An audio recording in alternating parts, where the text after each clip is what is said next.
Assalamualaikum warahmatullahi wabarakatuh. Jumpa lagi teman-teman analis saham syariah. Pada kesempatan kali ini kita akan bahas soal rasio keuangan, khususnya di PR saham. Jadi rasio PR saham. Jadi PR saham yang bagus seperti apa? Jadi kali ini kita akan belajar soal PR saham. Jadi PR itu singkatan dari Price to Earning Ratio. Jadi rasio pasar saham atau rasio valuasi saham. Jadi sama dengan rasio PBV yang sudah kita bahas sebelumnya. Jadi rumus price to earning ratio ini seperti apa? Seperti apa atau cara menghitung rasio PER. Nah, seperti apa rumus price to earning ratio ini? Sebelum itu kita mengajak teman-teman yang belum subscribe, silahkan subscribe dan klik tombol loncengnya dan berkunjung ke blog analis.co.id. Nah, kita mulai pembahasannya, teman-teman. Jadi di sini kita menggunakan laporan keuangan Astra Internasional untuk tahun 2019 karena tahun 2020 itu belum ada karena sekarang masih bulan September, Oktober, belum sampai Desember, teman-teman.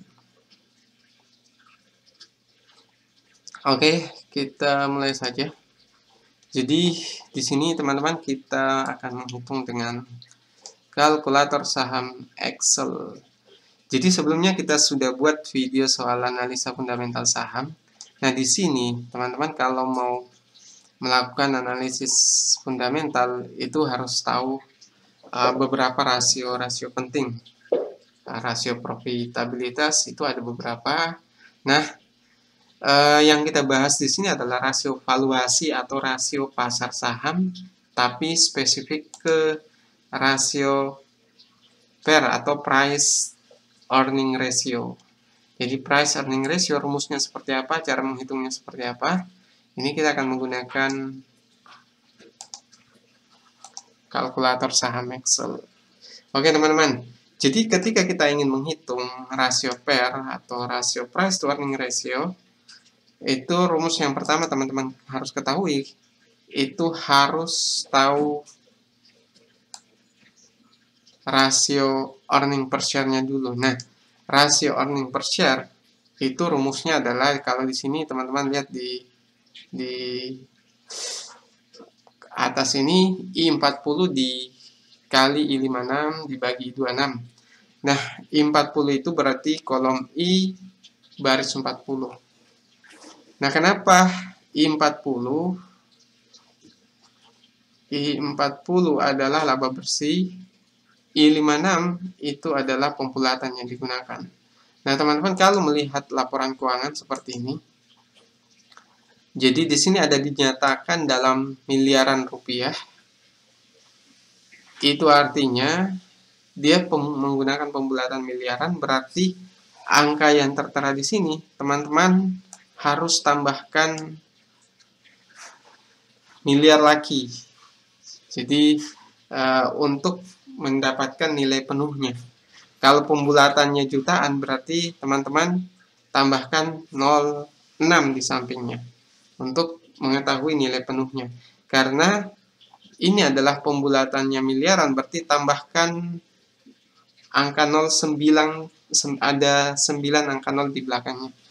Jadi 351, 958, 0000. Jadi kalau di sini teman-teman, berarti di sini bukan juta, berarti miliar. Nah, untuk apa? Untuk mengetahui nilai penuhnya berapa. Nah, sekarang karena rumus awal untuk menghitung rasio PER atau price to earning ratio itu harus tahu earning per share-nya dulu. Nah, dari earning per share ini kemudian kita bagi dengan nanti kita lihat di penjelasan selanjutnya karena ini ada hubungannya dengan harga saham. Nah, laba per saham kita sudah tahu rumusnya di sini. Jadi hasil I40 dikali I56. I56 ini adalah untuk mengetahui pembulatannya dibagi dengan I26. I26 berarti baris ke-26 itu adalah jumlah saham. Jadi rumus earning per share itu adalah laba bersih dibagi dengan jumlah lembar saham, yaitu di I26 ini, teman-teman. Nah, kalau kita sudah ketemu rumusnya, maka rumus dari price to earning ratio itu I51 kali I41 atau kolom I baris I51 dibagi kolom I baris 41. Itu adalah rumus price to earning ratio. Nah, seperti apa baris I51 kolom I baris I51 itu adalah harga saham terbaru. Jadi teman-teman yang belum memiliki, kalau sudah memiliki, maka untuk menghitung PER ada beberapa kolom yang harus teman-teman isi. Di antaranya adalah harga saham terbaru. Di sini teman-teman input, bisa ambil dari Google atau Yahoo Finance. Kemudian I51 dibagi I41. I41 adalah earning per share ini tadi. Karena kita sudah katakan tadi bahwa cara menghitung rasio PER atau price to earning ratio itu kita bagi harga saham dengan earning per share. Nah, earning per share tadi rumusnya kita sudah lihat, yaitu I40, yaitu laba bersih dibagi dengan I26 atau jumlah lembar saham. Kenapa ada I56 di sini? Itu kalau laporan keuangannya menggunakan pembulatan. Kalau tidak, maka teman-teman input angka 0 saja di sini. Jadi semudah itu menghitung price to earning ratio. Nah, soal pertanyaan teman-teman, PER saham yang bagus itu seperti apa? Nah, setelah menghitung rumusnya, di sini ada penjelasan price to earning ratio. Jadi kalkulator saham Excel ini, sebelum saya lanjut, saya mau menyampaikan sama teman-teman semua, buat yang mau mendapatkan kalkulatornya, silahkan berkunjung ke blog analis.co.id. Kemudian lihat di menu kalkulator. Menu kalkulator itu ada tools kalkulator saham Excel. Nanti teman-teman akan masuk di sini, nanti silahkan dilihat ke ketentuannya. Nah, ini adalah kalkulator saham Excel untuk linknya, teman-teman. Nah, di sini ada harganya. Jadi silahkan berkunjung di sini. Nah, kita lanjutkan. Jadi PER yang bagus itu seperti apa? Rasio PER. PER yaitu membandingkan antara harga pasar per lembar saham dengan pendapatan per lembar saham perusahaan. Nah, PER itu semakin rendah maka akan semakin murah nilai PER tersebut. Yang bagus adalah di bawah 14 kali atau paling bagus lagi di bawah 10 kali nilainya. Jadi kalau PER itu kita baca dengan angka sekian kali, bukan persen, teman-teman. Kemudian, tapi tidak semua price to earning ratio di bawah 14 kali atau 10 kali itu murah, atau sebaliknya tidak semua PER tinggi itu mahal, karena harus melihat juga histori PER-nya di masa lalu dan rata-rata PER di industrinya. Dengan kata lain, teman-teman kalau mau menilai PER yang bagus atau PER yang baik itu berapa, maka ada 3. Yang pertama, teman-teman lihat dulu valuasi relatifnya, dia di bawah 10 kali atau tidak. Kemudian lihat juga histori PER-nya. Histori PER-nya maksudnya dia dihargai berapa, price to earning ratio-nya mungkin di 5 tahun terakhir berapa. Misalnya selalu di bawah 10. Atau lihat juga rata-rata PER di industrinya atau di sektornya.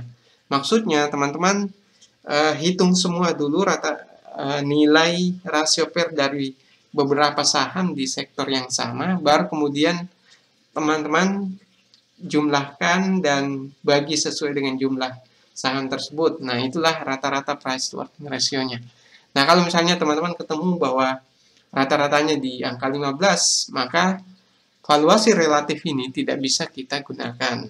Maka kita pakai valuasi rata-rata industri dan valuasi historinya. Nah, seperti itu penjelasannya, teman-teman. Nah, kalau teman-teman memiliki kalkulator saham ini tinggal input di kolom yang tadi, maka di sini akan otomatis terlihat hasilnya. Jadi misalnya teman-teman sudah input earning per share-nya, termasuk pembulatannya. Kalau tanpa pembulatan berarti 0.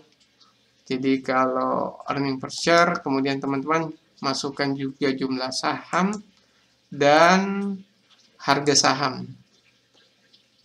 Plus laba bersihnya juga teman-teman input di sini untuk mencari earning per share-nya. Nah, setelah itu angkanya akan otomatis tertera di sini teman-teman. Nah, price to earning ratio itu biasanya ada yang menyetahunkan dan ada juga untuk laporan keuangan tahunan itu tidak perlu disetahunkan. Tapi untuk laporan keuangan kuartal 1, 2, dan 3, angkanya ini akan disetahunkan karena kita punya file untuk kalkulator saham ini itu kita bagi dua, ada yang versi dolar dan rupiah. Itu kalau teman-teman ketemu laporan keuangan yang menggunakan dolar. Kalau menggunakan rupiah, maka teman-teman lihat sedang menganalisis laporan keuangan kuartal berapa. Nah, ini kita yang kita gunakan saat ini adalah yang tahunan. Kalau kuartal 3, maka biasanya itu akan disetahunkan. Jadi kalau dia kuartal 4 tidak perlu ada angka menyetahunkannya berapa. Oke teman-teman, kita lihat dulu. Nah, ini adalah kuartal 3. Nah, karena ini adalah kuartal 3, maka nilainya di sini perlu dikali 4 dibagi 3. Karena ini perlu disetahunkan. Kecuali teman-teman menggunakan kalkulator saham yang tadi, yang nilai penuh, maka ini tidak perlu disetahunkan karena kita menggunakan laporan keuangan tahunan. Jadi di sini juga teman-teman penilaiannya ini juga akan otomatis terisi apakah dia murah, mahal, atau nilai lainnya teman-teman. Jadi intinya ketika teman-teman punya kalkulator saham ini, maka ini sudah otomatis otomatis terisi ketika teman-teman menginput data laporan keuangan yang ada di sini. Jadi ini tidak mesti harus diisi semua teman-teman. Tergantung data rasio apa yang akan digunakan. Jadi kurang lebih seperti itu penjelasan kita soal rumus cara menghitung rasio PER atau cara menghitung rasio price to earning ratio. Jadi buat teman-teman yang baru berkunjung, jangan lupa subscribe dan klik tombol loncengnya dan berkunjung ke blog analis.co.id. Oke, sekian dari saya. Assalamualaikum warahmatullahi wabarakatuh.